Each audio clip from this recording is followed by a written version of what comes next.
අභිලාෂී සන්තුෂ්කි, හිමේන් Jayasekara, දිනූෂ Dissanayake, නවින්දි රැපියල්,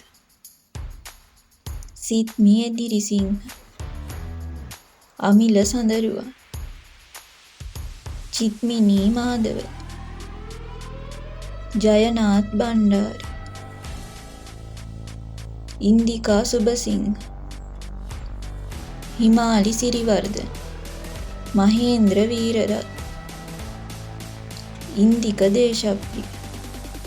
එස්.අයි. සමරක්කොඩි, ferry Jonathan, සිළුමිණි Alagiyawanna, සංජනා ගමාරච්චි, Ashen Siriwardena, ටනාෂා හතරසිංහ,